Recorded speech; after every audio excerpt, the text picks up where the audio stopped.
Amén y gracias a Dios. Muchas gracias, hermana Marta León. Muy buena tarde para todos.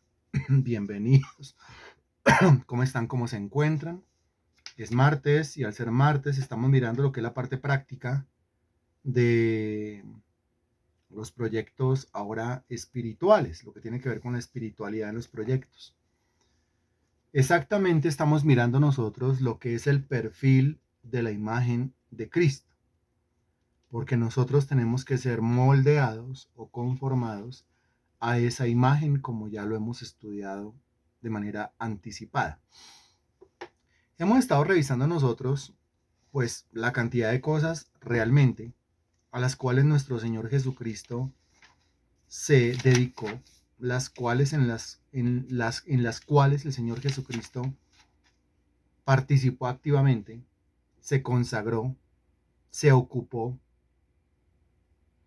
y son esas cosas las que conforman la imagen del Señor.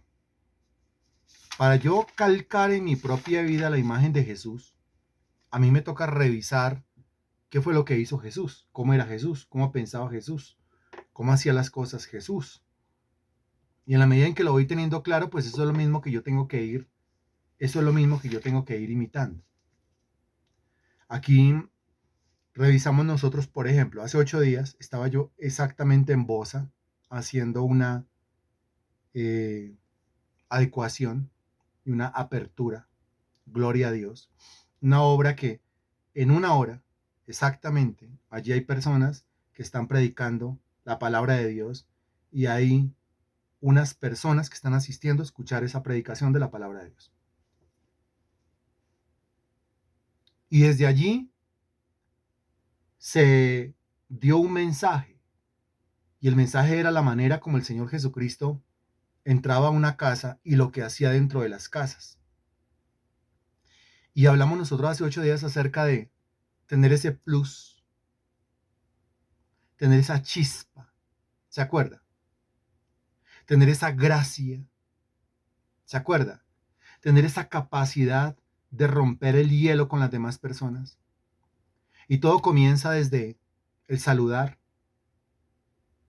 el despedirse, el ser cordial. Eso lo vamos a tener que revisar con mayor profundidad dentro de 8 días. Pero estamos viendo nosotros, hace 8 días era cómo el Señor se comportaba dentro de una casa. Cómo el Señor buscaba integrar a todos dentro de una casa. Cómo el Señor buscaba integrar a todos dentro de un equipo. El Señor buscaba integrar a discípulos que en lo secular nunca se llevaron bien. Por ejemplo, Mateo el publicano y Simón el cananista, por obvias razones, nunca se iban a llevar bien.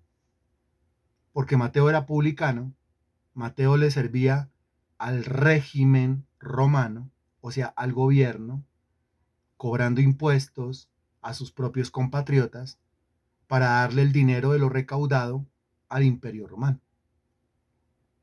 Y Simón el cananista era un revolucionario judío, era un patriota, pues, uno que luchaba por los derechos y por la integridad del pueblo, entre comillas, ¿no? Entonces, por obvias razones, ellos dos nunca se iban a llevar bien, en lo secular nunca se iban a llevar bien. ¿Qué pasaría allá afuera si, sin tener a Cristo en el corazón, se encuentra Mateo el publicano y se encuentra Simón el cananista? Pues inmediatamente hay una pelea, inmediatamente hay una riña, pero inmediatamente hay. Ahora, ellos dos fueron escogidos para hacer parte del grupo de los 12 discípulos que después se convirtieron en los 12 apóstoles. ¿Por qué el Señor hace eso? Porque el Señor ahí está mostrando algo, su capacidad de integrar, su capacidad de hacer que las demás personas rompan los odios, rompan los resentimientos, limen las asperezas, se comiencen a poner de acuerdo en algo que es más importante que un partido político, algo que es más importante que un partido religioso, algo que es más importante que cualquier clase de ideología, los llama, los convierte, los convence los une al equipo y los pone a trabajar. Eso me parece sencillamente espectacular. Espectacular. Porque ahí es cuando yo entiendo, ok, entonces todos podemos trabajar, todos podemos servir. No hay ni uno solo que el Señor me acerque con el cual yo no pueda trabajar, con el cual yo no pueda servir. Si Simón el cananista y Mateo el publicano estuvieron trabajando juntos, entonces cualquiera puede trabajar unido al otro. Otro caso en la Sagrada Escritura, pues Pedro y Pablo. Pedro era un judío del vulgo, sin letras, un pescador de estrato bajo. Pablo era un judío, pero estrato alto, preparado, intelectual, académico. Pedro no tuvo la oportunidad de pasar por esos centros educativos. Pablo tuvo la oportunidad de estudiar en el mejor centro educativo de la época. Humanamente hablando, ellos nunca hubiesen sido amigos, ellos nunca hubiesen compartido, ellos nunca hubiesen entablado una amistad. Pero mire lo que hace el Señor, mire lo que hace Dios, que termina llamando, convirtiendo, convenciendo, uniendo, y ahora hacen parte del mismo equipo, ahora son apóstoles. El uno es apóstol a los judíos y el otro es apóstol a los gentiles. Y allá en el libro de Hechos de los Apóstoles, capítulo 15, usted los encuentra dándose la mano. Ese es Dios. Ese es Dios. Si usted alguna vez ha dicho, no es que con esa persona yo no puedo, realmente yo nunca podré, usted está hablando en términos equivocados. Está hablando en términos antibíblicos. Porque para Dios todas las cosas son posibles. Acuérdese siempre de Mateo y Simón, y acuérdese siempre de Pedro y de Pablo. Ese era nuestro Señor, que buscaba integrar a todo el mundo, sobre todo cuando entraba a las casas, integraba a todo el mundo. Capacidad que tenemos que desarrollar nosotros. Recuerde que ya vimos nosotros esa capacidad espectacular que es la evangelización. Si yo no estoy evangelizando, pues sencillamente la imagen de Cristo no está en mi vida. Yo me voy devolviendo poco a poco. En la medida en que yo voy devolviendo las hojas de mi cuaderno, yo me voy encontrando con cosas. ¿Qué cosas? Por ejemplo, la capacidad de formar a otras personas, la capacidad de evangelizar a otras personas, la capacidad de vivir una vida, pero una vida dominada, regida por un propósito, lo que llamamos un propósito de vida. Y en primer lugar, el tema de la espiritualidad del Señor Jesucristo. Esas cosas son las que yo tengo que imitar. Si no las estoy imitando, pues yo no tengo la imagen del hombre nuevo, yo tengo la imagen del hombre viejo. Si yo me miro al espejo, comparo mi vida con ese espejo de la palabra de Dios y resulta que yo sigo siendo el mismo de antes, entonces, ¿qué cambio yo he vivido? ¿Cuál experiencia con Dios que yo he sufrido y que ha cambiado mi vida? Hasta ahí la respuesta será pues ninguna, porque sigo siendo el mismo. No, yo no puedo seguir siendo el mismo. Yo tengo que haber encontrado en mi vida, o tengo que comenzar a calcar en mi vida lo siguiente. Primero, mi espiritualidad. Antes yo no la tenía, antes yo no oraba. Ahora sí oro, ahora ayuno, ahora leo la Biblia, ahora me educo, ahora me congrego, ahora me conecto, ahora estudio, no le saco el cuerpo, no hay ninguna otra cosa que sea más importante para mi vida. En segundo lugar, una vida con propósito. Claro, hay un propósito claro establecido para mí desde antes de la fundación del mundo. Yo tengo que descubrirlo y vivirlo. Evangelizar. Reviso mi vida. Claro, sí, yo evangelizo. Claro, yo creo que comunico el evangelio a los demás. Yo siembro la semilla en el uno y siembro la semilla en el otro. Eso yo no lo hacía antes de Cristo. Ahora la capacidad de formar a otras personas. ¿La tengo o no la tengo? Bueno, sí, poco a poco se ha ido desarrollando el darle un conocimiento más profundo, más especializado a otra persona, cosa que termine sirviéndole a Dios también, termine predicando, termine abriendo obras. Eso es necesario. más el tema de la integración, el tema de los hogares o las células integradas o integrales, esa capacidad de hablar con quien sea, de hablar delante de uno, o de dos, o de cinco, o de 10, o de 100, o de los que toque. La capacidad de hablar delante de creyentes y la capacidad de hablar delante de no creyentes. No importa. La capacidad de convertir, rompiendo hielo, ¿no? La capacidad de convertir una celebración secular en una celebración espiritual. Cosa que hay algunos que todavía no entienden, ¿no? Por ejemplo, el tema de las novenas. Todavía yo escucho por ahí el susurro a mi alrededor. Que como una novena, nosotros no hicimos novenas. De eso solamente nos agarramos del nombre para invitar a gente que de otra manera nunca, jamás se hubiese sentado a una reunión cristiana a escuchar la palabra de Dios. Y se sentaron y yo veía esas caras como extrañados, como diciendo, ¿dónde fue que me invitaron? Y mire con qué me salieron. Pero por la gracia de Dios, yo tengo testimonios de que varios de esos individuos que fueron invitados a una novena y se encontraron fue con un sermón de Navidad, ellos andan en este momento en los caminos de Dios. Así que la escritura dice, pues por sus frutos los conoceréis. Mientras que el susurro alrededor, pues como que, ¿cómo se llama eso que hace con los dientes? Mientras que chirrea los dientes, porque no está de acuerdo, yo le pregunto al susurro que hay alrededor, yo le pregunto, muéstreme su fruto entonces. Muéstreme que su metodología es superior. Muéstreme que su método es más eficaz. Muéstreme que a través de su vida se han podido congregar más personas y se le ha podido predicar el evangelio a más personas. Mientras que no esté ese fruto, al susurro le toca seguir siendo susurro y poco a poco le toca callar la boca. Porque el Señor aprovechaba lo que fuera para predicar el evangelio, rompiendo el hielo con esa gracia, con esa chispa, con ese plus. Ahora hoy el tema es sumamente importante. Sumamente importante porque nuestro Señor Jesucristo sirvió a Dios, ministró a las personas, pero siempre con una dependencia absoluta de la persona del Espíritu Santo. Y de eso exactamente trata este punto número 7. La dependencia que Jesús tenía de la persona del Espíritu Santo. ¿Por qué tenía que tener esa dependencia? Pues la respuesta es muy fácil, ¿cierto? Porque es que la Biblia dice, revisemos rápidamente algunos versículos. La Biblia dice, ubíquese en el Evangelio según San Juan, capítulo 1, versículo 1 y después versículo 14. Por favor, gracias. Juan 1:1, Juan 1:14.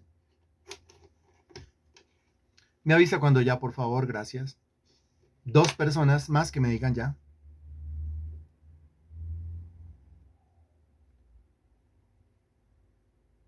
Otra persona más que me diga ya. Que escriba que ya. Que ponga que ya. Gracias.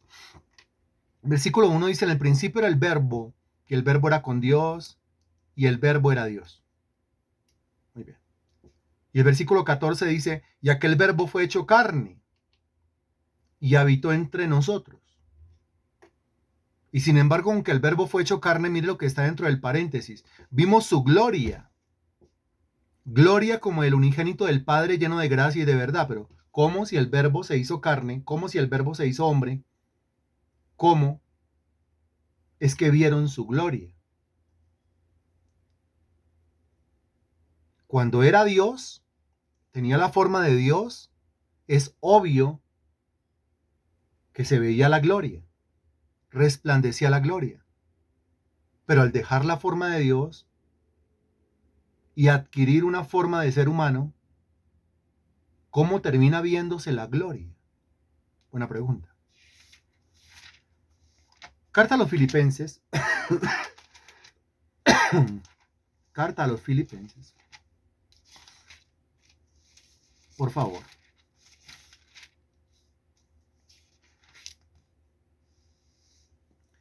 Carta a los Filipenses, capítulo 2, versículo 6. Me avisa cuando ya, por favor. Carta a los Filipenses, capítulo 2, versículo 6.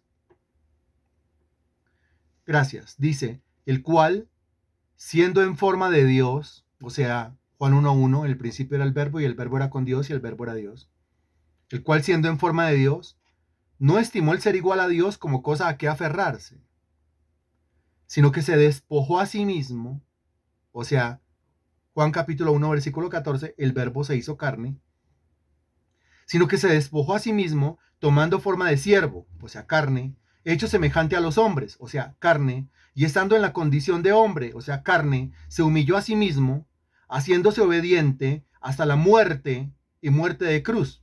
La muerte está demostrando que realmente se hizo carne o se hizo hombre.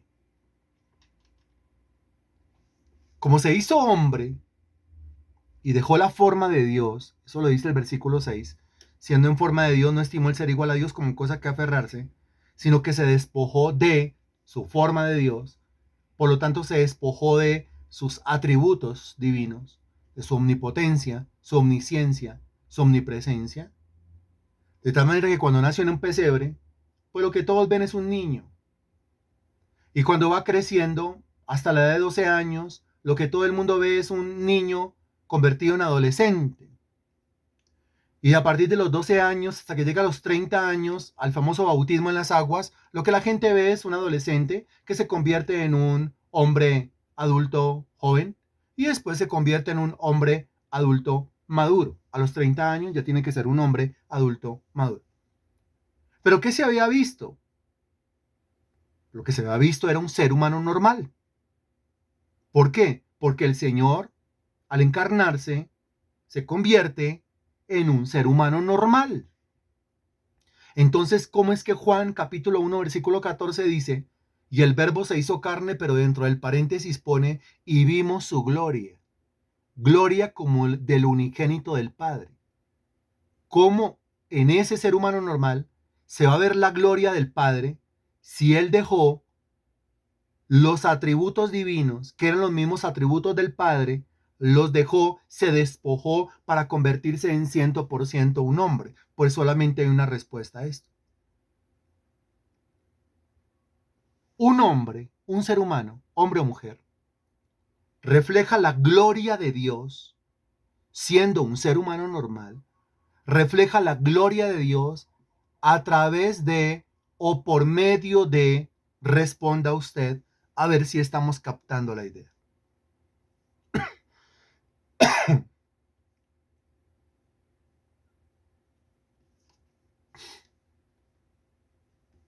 A través de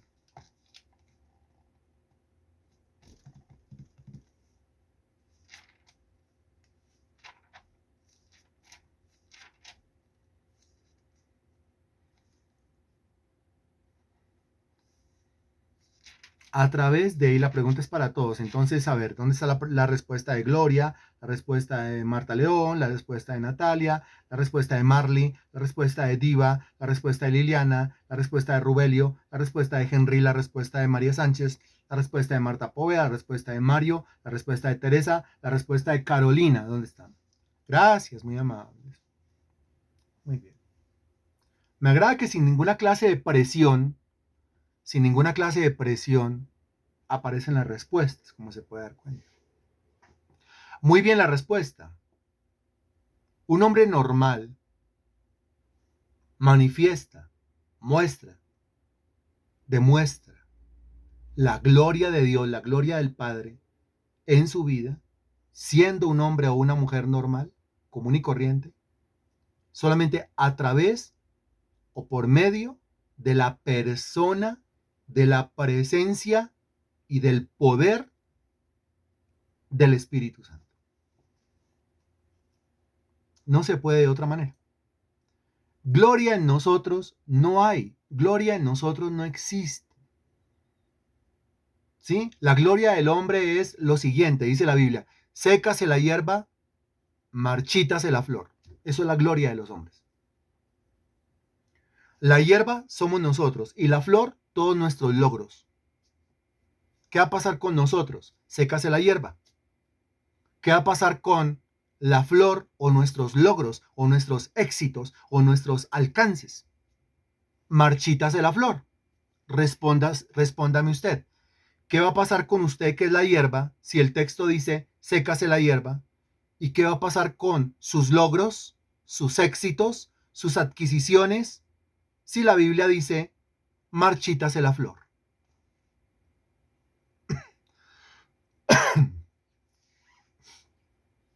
Exacto. Muy bien. Y todo eso que me hace enorgullecer y todo eso que me hace ser altivo y todo eso que me hace sacar pecho y todo eso que me hace ser egocéntrico y todo eso por lo que me jacto, todo eso que en el momento me da importancia, ¿sí? Pues todo eso se va a acabar. Eso es lo que enseña la Sagrada Escritura, se va a acabar. Por eso la Biblia es clara al decir, mire, no se alabe el rico en su riqueza. De ahí en adelante, pues, no se alabe el hombre exitoso en su éxito y no se alabe el hombre que ha logrado cosas en sus logros, sino que si alguno se ha de alabar, alábese en esto, dice la Escritura, en conocerme y entenderme que yo soy Dios. Quiere decir que el más grande alcance mío, el más grande logro mío, el más grande éxito mío, es Dios en mí. Es cultivar una relación con Dios y cultivar una dependencia de Dios. Eso hace, esa dependencia de Dios, hace que la gloria de Dios comience a alumbrar en mi vida, a iluminar en mi vida. Que cuando la gente me ve a mí, claro, está viendo un ser humano, pero también al ver el ser humano, se dan cuenta que ahí adentro está Dios, ahí adentro está el Señor, ahí adentro está el Espíritu de Dios, ahí adentro está. ¿Cómo hacen para darse cuenta? Pues porque usted y yo tenemos que ser una imitación, tenemos que ser una imagen calcada del Señor Jesucristo. O sea que cuando lo vean a usted haciendo cosas, digan, hace lo mismo que hizo el Señor Jesús. Es un Cristo pequeño. Es un cristiano. Para el que no lo sabía, la palabra cristiano significa exactamente eso. Es como Cristo, pero en diminutivo. Es como decir un cristico, ¿sí? Pero no se dice cristico, sino cristiano. Un cristiano es una copia de Cristo. Eso es un cristiano. Eso significa la palabra cristiano. Para el que no sabía, le voy a explicar un poquito el contexto histórico. El término cristiano, se comenzó a utilizar, cuenta la historia, como una mofa. Porque como los discípulos del Señor Jesucristo, después de que el Señor Jesucristo ascendiera, ellos comenzaron a predicar en todas partes, o sea, a hacer lo mismo que antes hacía Cristo, porque Cristo predicaba en todas partes, y ellos comenzaron a predicar en todas partes, entonces comenzaron a decir, estos entonces quieren hacer lo mismo que hacía Cristo. Entonces, ¿cómo lo llamamos? ¿Cristos? No, llamémoslos cristicos o cristianos. Pero era como una mofa. Y estos se encerraban a orar. O sea que están haciendo lo mismo que Cristo hacía, porque Cristo se dedicaba a la oración. Llamémoslos cristicos o cristianos, como una mofa. Es decir, como una burla. Estos están ayunando. Lo mismo que hacía Jesús, lo mismo que hacía Cristo. Eso quiere decir que están imitando o tratando de hacer lo mismo que hacía su Cristo. Llamémoslos cristicos o llamémoslos cristianos. Estos están orando por los enfermos y ahí sucesivamente, pues todo el relato. Ya con el pasar del tiempo, el término cristiano, pues se estableció, se implantó en las congregaciones.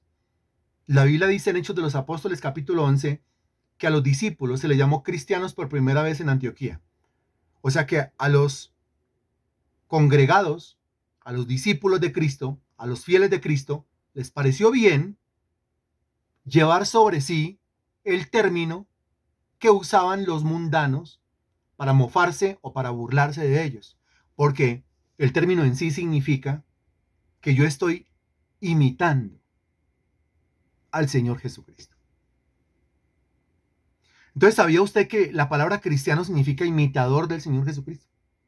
Entonces, si yo digo es que yo soy cristiano, a ver qué, pues muestre, porque al decir soy cristiano está diciendo soy imitador de Cristo. Si es una imitación, muestre la imitación a ver cómo va, muestre la imitación a ver cómo le está quedando. Pero si hoy revisa la vida y no ora, no se conecta, no se congrega, no estudia la Biblia, ¿cómo dónde está la imitación? No lleva la palabra, no sirve, no aporta, no dobla rodilla, no se mete la mano al bolsillo, ¿cómo dónde está la imitación?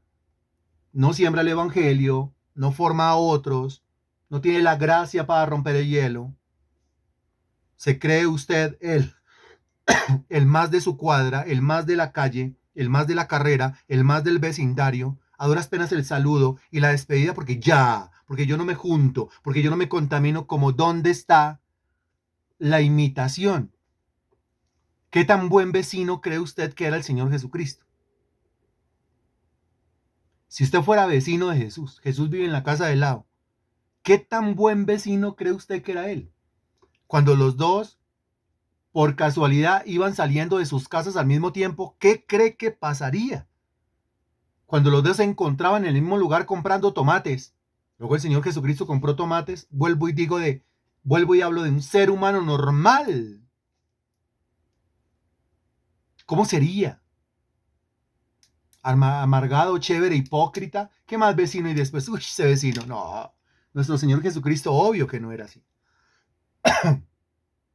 Ahora, cuando el Señor Jesucristo comienza su ministerio, ya a partir de los 30 años, pues la gente comienza a notar en él la gloria de Dios, gracias a la persona del Espíritu Santo, a la presencia del Espíritu Santo, al poder del Espíritu Santo que estaba en él.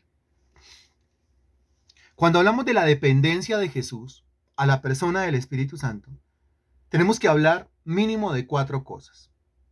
En primer lugar, Mateo capítulo 3, versículos 16 y 17.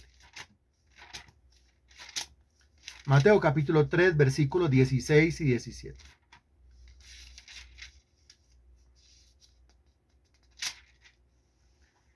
Me avisa cuando ya, por favor.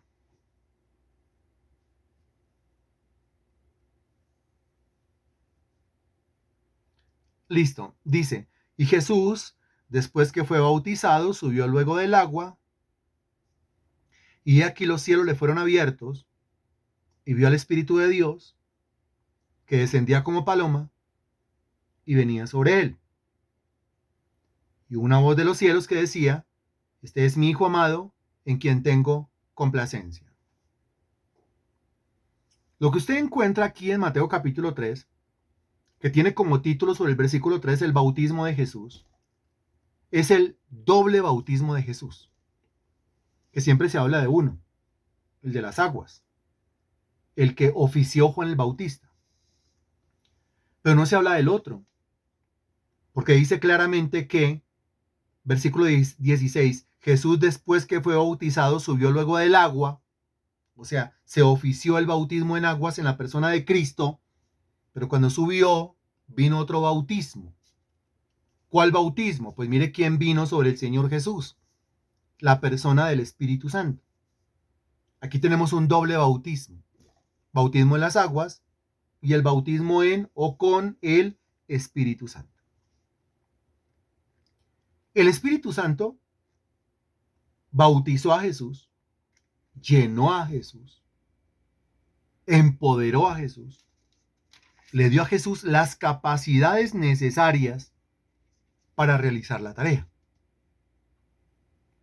¿Cuál tarea? Lucas, Evangelio según San Lucas, capítulo 4.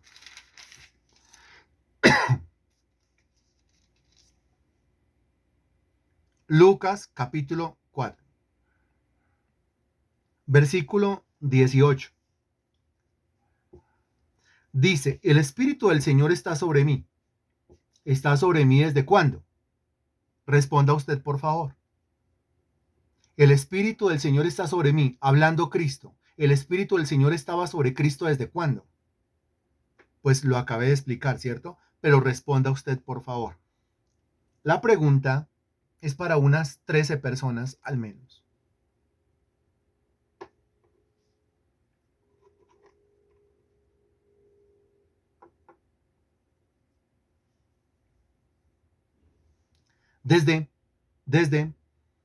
Muy bien, lo acabé de explicar, ¿cierto? Desde el bautismo con el Espíritu Santo. Ok, muy bien. Que lo acabamos de leer en Mateo capítulo 3, ¿cierto? Muy bien, ahí. Lo acabo de explicar. Mire, yo voy explicando, voy adelantando, voy preguntando. En la respuesta usted se devuelve un poquito. Hacemos énfasis, que todo quede claro y seguimos avanzando. Ahora, en el caso de Cristo, ¿cuándo Cristo fue bautizado con el Espíritu Santo? Usted tendrá que responder, pues el mismo día que ¿qué? ¿Cuándo Cristo fue bautizado con el Espíritu Santo? Pues el mismo día que ¿qué? Responda, por favor.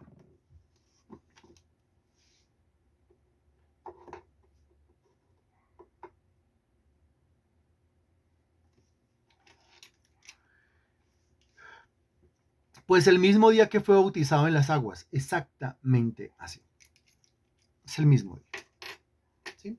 Recuerde que son bautismos diferentes. Recuerde que el Nuevo Testamento habla no solamente de 2 diferentes clases de bautismo, sino al menos de 4 diferentes clases de bautismos. Eso es doctrina. Se llama la doctrina de los bautismos en Hebreos capítulo 6. Bueno, y aquí dice Lucas capítulo 4, versículo 18. Dice, bueno, desde el versículo 16 para poderlo entender. Vino a Nazaret, donde se había criado, y donde se había criado, el Señor Jesús era conocido como un hombre normal, un ser humano normal. Entró en la sinagoga conforme a su costumbre. Noten, entró a la sinagoga, que es la iglesia de los judíos, conforme a su costumbre.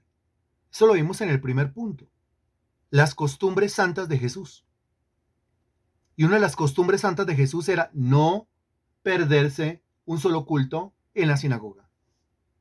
No perderse una sola reunión. Algunos tienen la endemoniada costumbre de no conectarse, de no congregarse, de no orar, de no aportar, de no servir.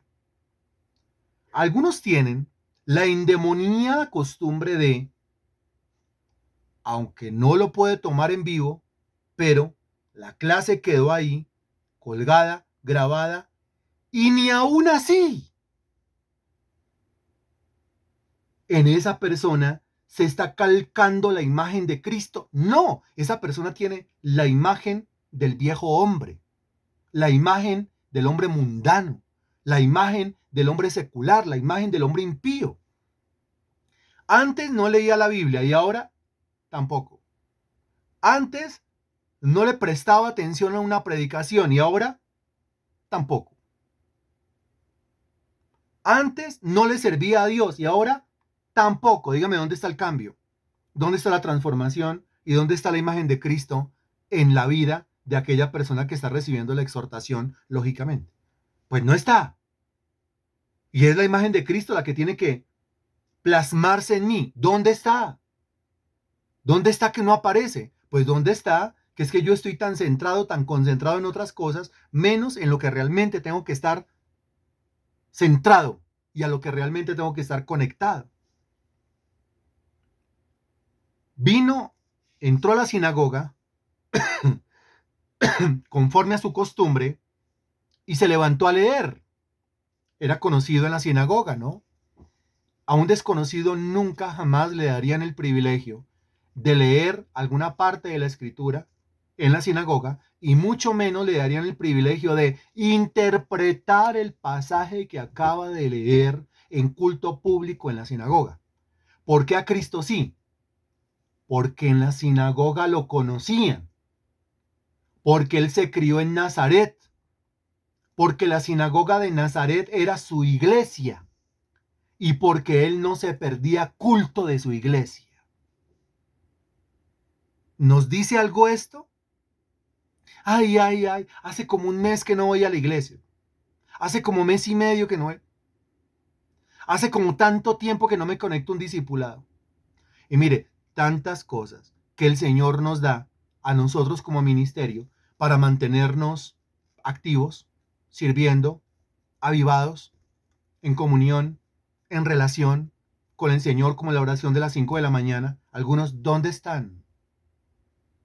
Que no te veo.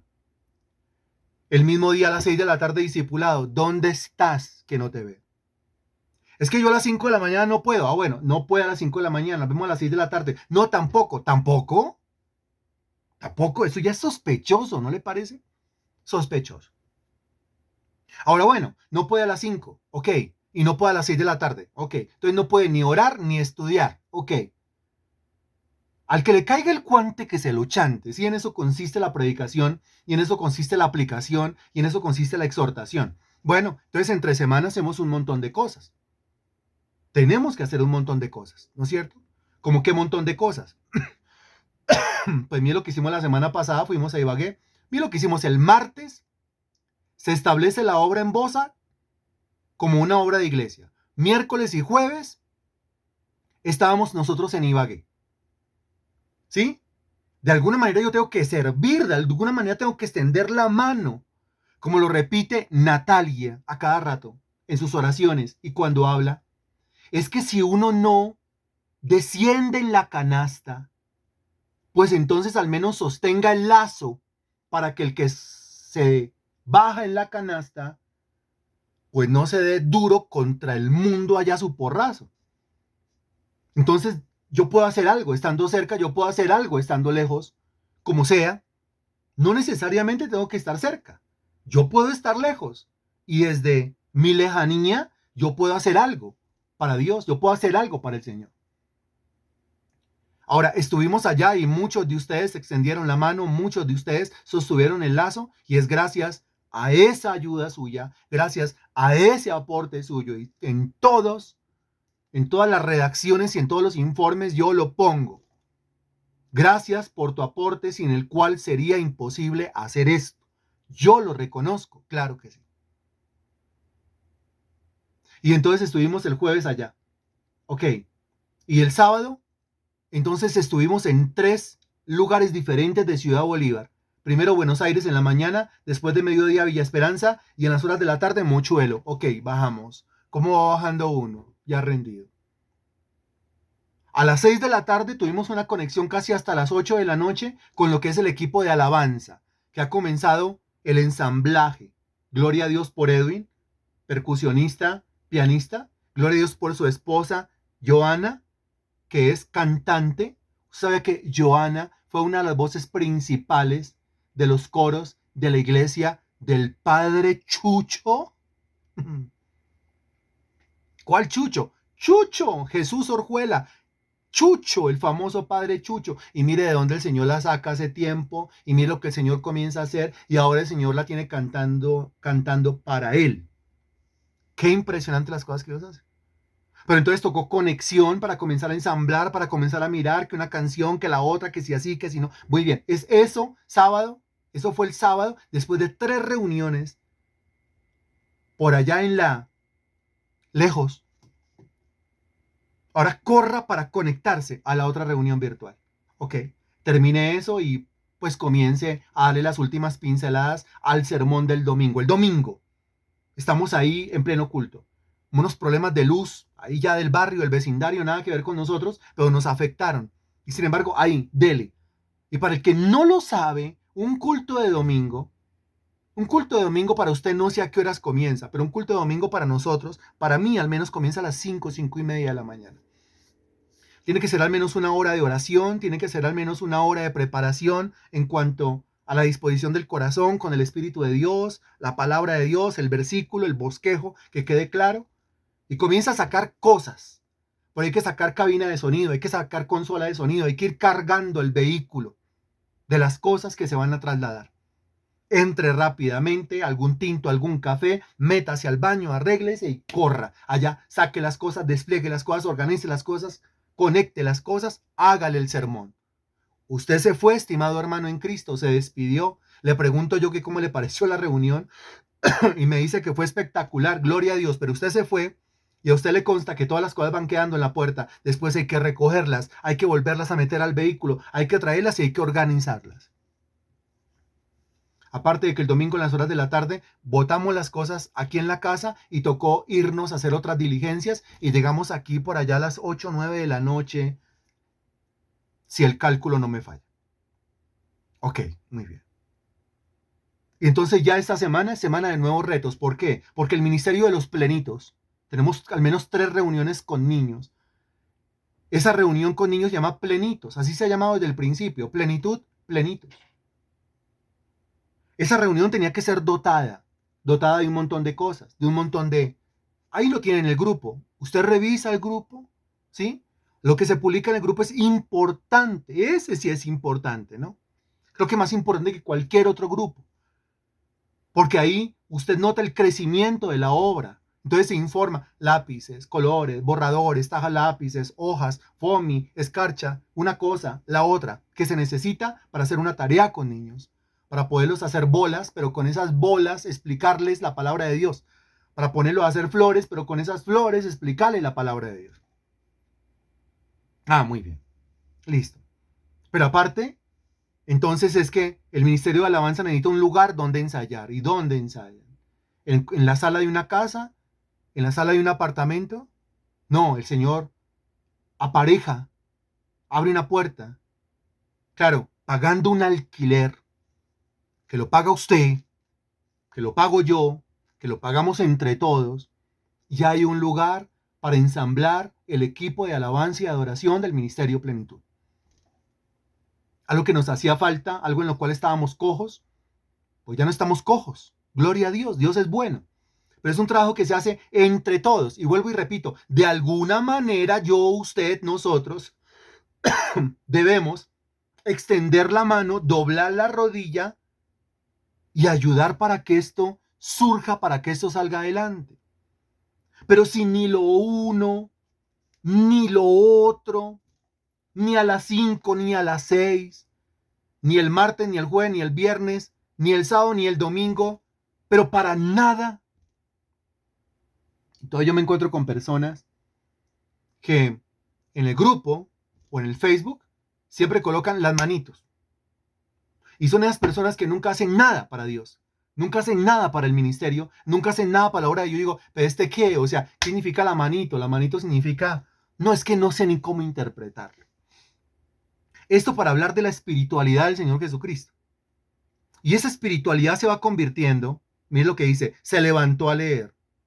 Y reitero, nunca lo hubiesen dejado leer y mucho menos exponer una porción de la escritura si en la sinagoga no lo hubiesen conocido.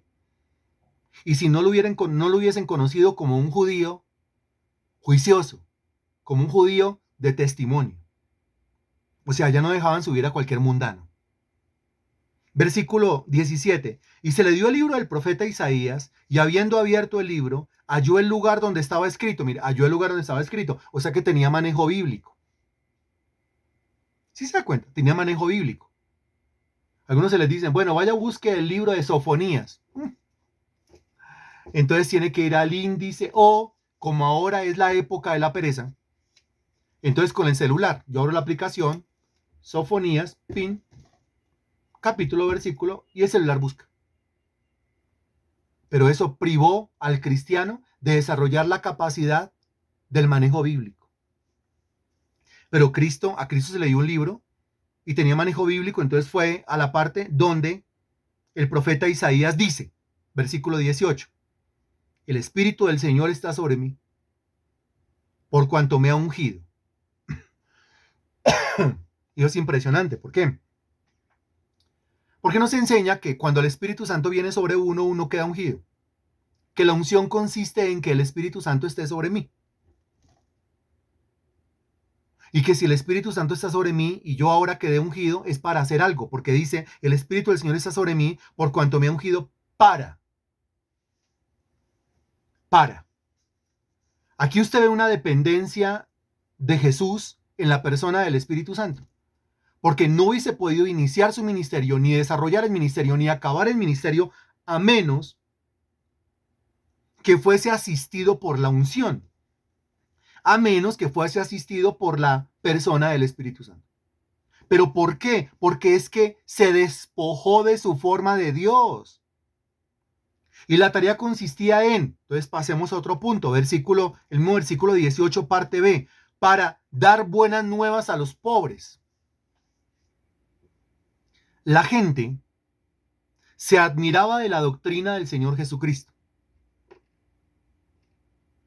La gente se admiraba de las explicaciones, las parábolas, las enseñanzas, las clases, el denuedo, la oratoria del Señor Jesucristo. Pero aquí usted encuentra la clave de esa oratoria, encuentra la clave de ese denuedo, encuentra la clave de esas explicaciones, de esas parábolas, de esas comparaciones, de esas predicciones del Señor Jesucristo.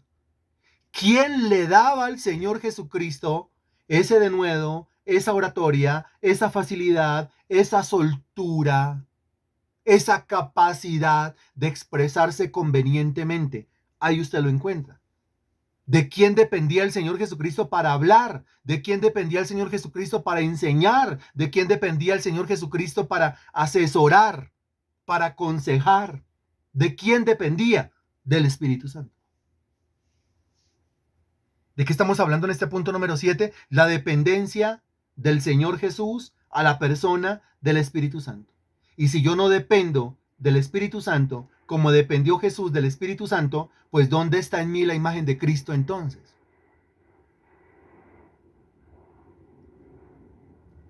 Ahora, al Señor Jesucristo no solamente le correspondía venir a predicar, también le correspondía venir a sanar, porque era una de las profecías del Antiguo Testamento con respecto al Mesías. Eso dice Isaías capítulo 53, versículos 4 y 5, acuérdese, ¿no? Por su llaga fuimos nosotros curados. Entonces el Mesías vendría a predicar y predicaría de una manera espectacular, gracias a la persona del Espíritu Santo. Pero también el Mesías vendría y sanaría a los enfermos. ¿Cómo lo haría? Hechos capítulo 10, versículo 38. Me avisa cuando ya, por favor. Hechos de los Apóstoles, capítulo 10, versículo 38.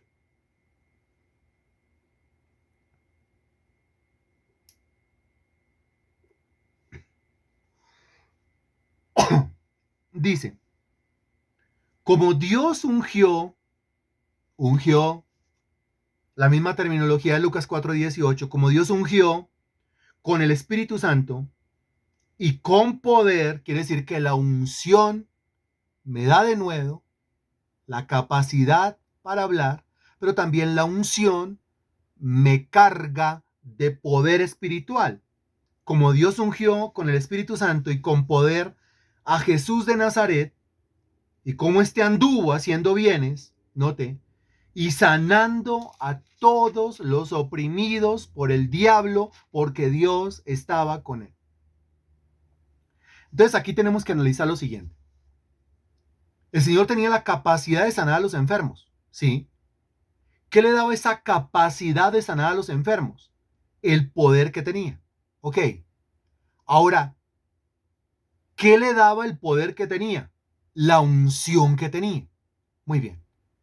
Ahora, ¿en qué consistía la unción que tenía? La unción que tenía consistía en que el Espíritu Santo estaba sobre él. O sea, en esa dependencia única, perfecta, total, absoluta de nuestro Señor Jesucristo a la persona del Espíritu Santo. Esa dependencia hizo que fuera ungido. Esa unción hizo que fuera lleno de poder. Y ese poder hacía que por donde fuera los enfermos se sanaran. Entonces se le pregunta a Cristo, ¿Cómo hace para predicar de esa manera tan espectacular? La respuesta será el Espíritu Santo. ¿Y cómo hace para sanar a los enfermos? La respuesta será el Espíritu Santo.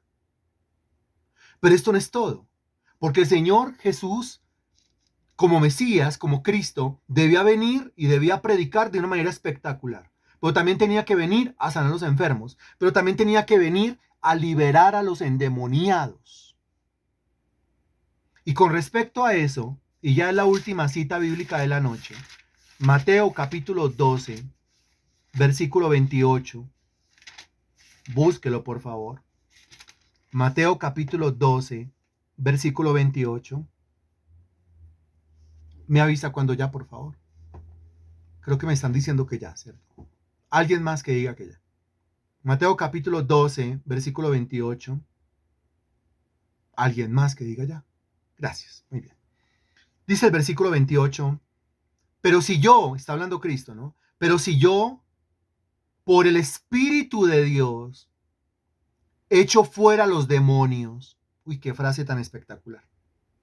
Pero si yo, hablando Jesús, por el Espíritu de Dios, echo fuera los demonios. A la pregunta de dónde Cristo sacaba la capacidad para echar fuera los demonios, aquí se responde esa pregunta. Yo, por el Espíritu de Dios, echo fuera los demonios. ¿De dónde sacaba Cristo la capacidad para echar fuera los demonios? De la persona, la presencia, el poder del Espíritu Santo. De la dependencia a la persona del Espíritu Santo. ¿No lo podía hacer sin el Espíritu Santo? No. ¿Por qué? Porque se encarnó. El Verbo se hizo carne. Era un hombre normal, como usted y yo, normales. Ahora, tentado en todo, pero sin pecado, ¿no? En eso, perfecto. Ahora, ¿un hombre normal puede predicar así de espectacular? No. ¿Un hombre normal tiene la capacidad para sanar a todos los enfermos? No. ¿Un hombre normal tiene la capacidad para echar fuera demonios? No. ¿Qué necesita un hombre normal para hacer lo anteriormente dicho? Necesita poder espiritual. ¿Quién es el dueño del poder espiritual? El dueño del poder espiritual es la persona del Espíritu Santo. El Señor Jesucristo dependía de la persona del Espíritu Santo. Por eso dice, pero si yo por el Espíritu de Dios echo fuera los demonios, ciertamente ha llegado a vosotros el reino de Dios.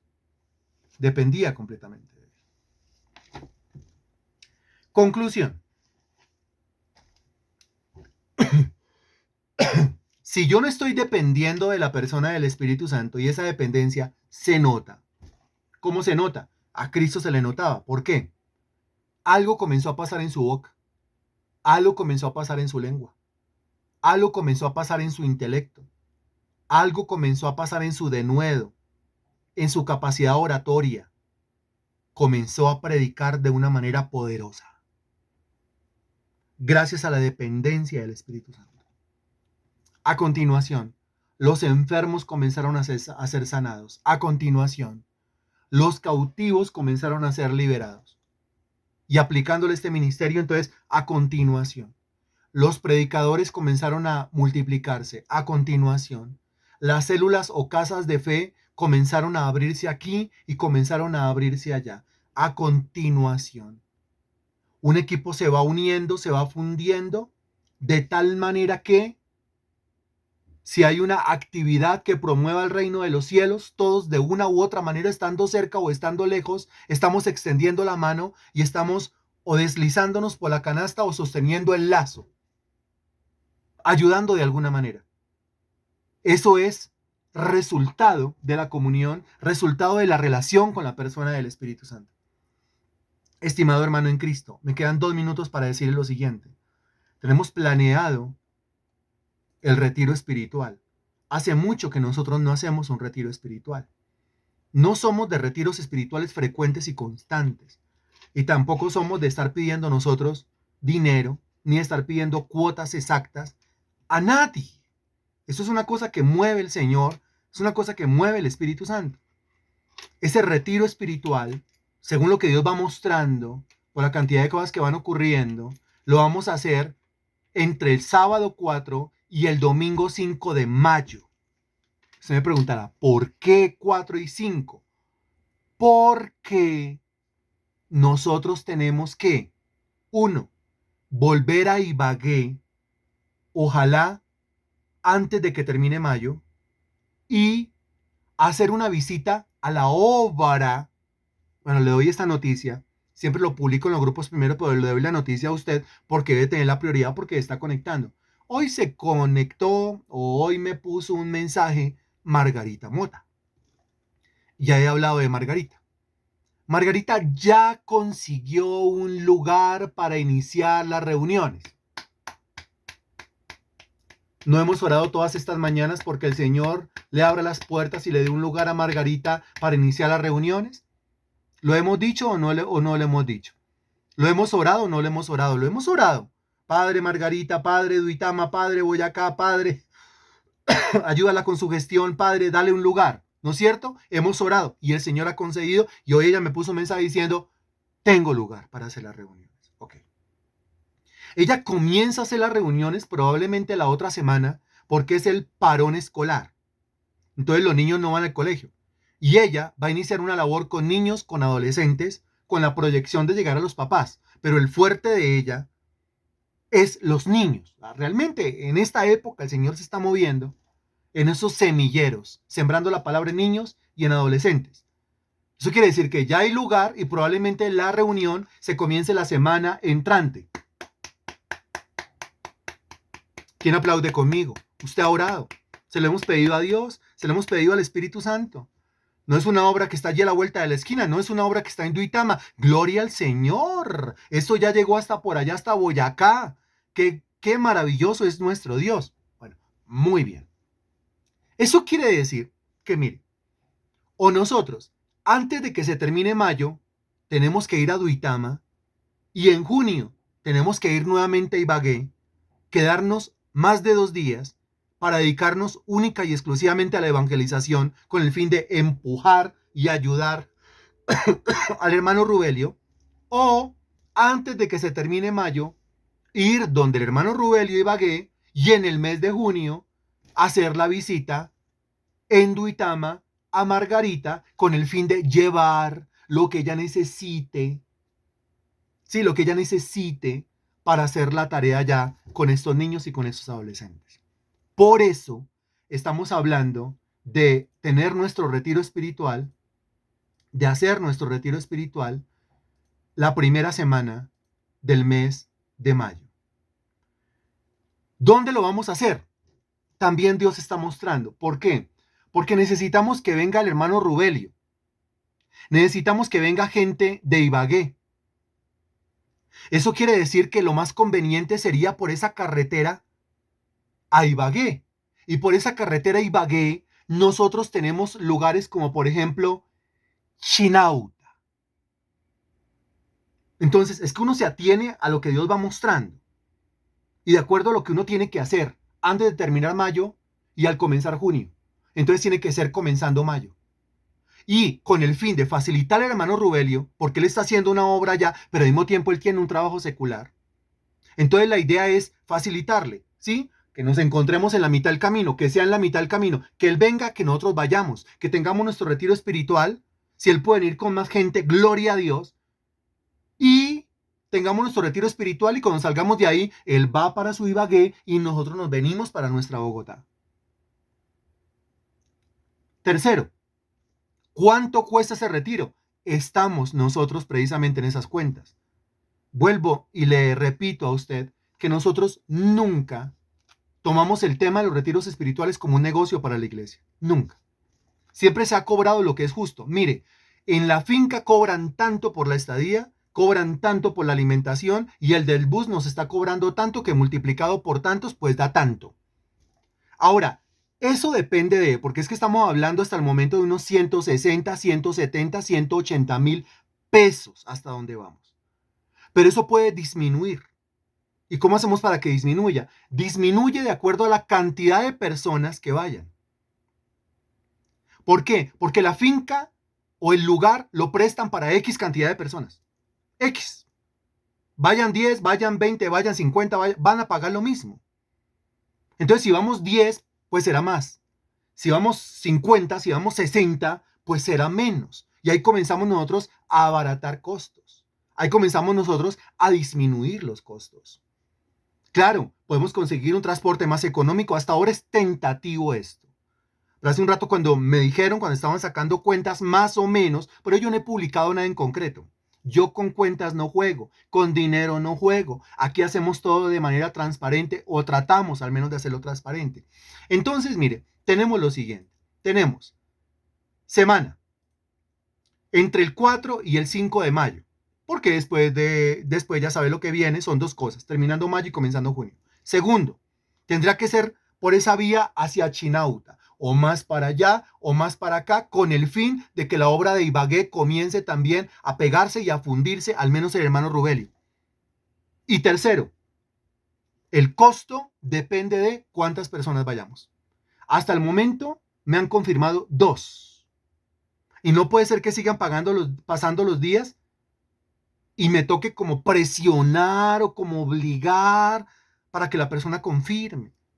Porque nosotros hace cuánto que no hacemos un retiro espiritual. ¿Cuándo fue la última vez que lo hicimos? Que yo ya ni me acuerdo cuándo fue la última vez que hicimos un retiro espiritual. Y lo necesitamos. Nuestros retiros espirituales son espectaculares. Espectaculares. Y esta vez tendremos alabanza, y esta vez tendremos instrumentos, y esta vez tenemos 2 personas, al menos 2, que están pendientes de su bautismo. Una es la señora María Sánchez y la otra es Ingrid, la mujer de Germán Santa María. Y tenemos organizado una serie de sermones, una serie de predicaciones, una serie de sorpresas para todos, ¿bien? Pero no es un negocio. De ahí al ministerio no le quedan 100 pesos. Siempre actuamos de manera justa. Entonces, estas son las razones que hasta el momento yo tengo. Le pido por favor usted comience a confirmar. Esto se había avisado desde el año pasado. Se había dicho, mire, a más tardar, es más, yo había dicho, dentro del marco de los primeros 4 meses, enero, febrero, marzo y abril, tenemos que hacer un retiro. No, no lo hacemos en abril, se da en mayo. Y por eso la publicidad dice, vamos orando, vamos organizando, vamos ahorrando y nos vamos disponiendo para el Señor.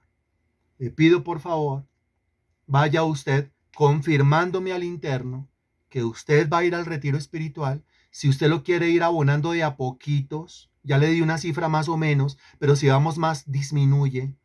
Y eso es estadía, transporte, hacer uso de la finca, lo que quiera, la piscina, si hay ríos, si hay lo que sea. Pero al mismo tiempo son alimentaciones, son 5 alimentaciones mínimo. Desayuno del sábado, almuerzo del sábado, cena del sábado, desayuno del domingo y almuerzo del domingo, y después de almuerzo en las horas de la tarde nos venimos para la casa. O sea, son 5 alimentaciones más el traslado ida y vuelta, más el uso de la finca y todo lo que tenga la finca.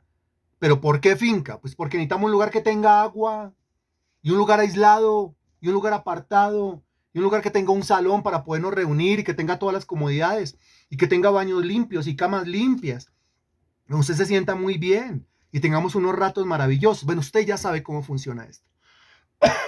Por eso yo le pido, váyase disponiendo y váyame confirmando. Ahora, si usted quiere pagarle retiro espiritual, no es que yo se lo puedo pagar, yo me lo puedo pagar a mí mismo y se lo puedo pagar a 1, a 2, a 3, a 4. Gloria a Dios, hágalo, pero confírmeme, porque nos va a llegar el mes de abril y hasta el momento tendríamos 2 personas confirmadas. Eso es necesario que lo hagamos. Y acabé yo de decir que esto lo tenemos que hacer entre todos. Si no se hace entre todos, pues no se hace.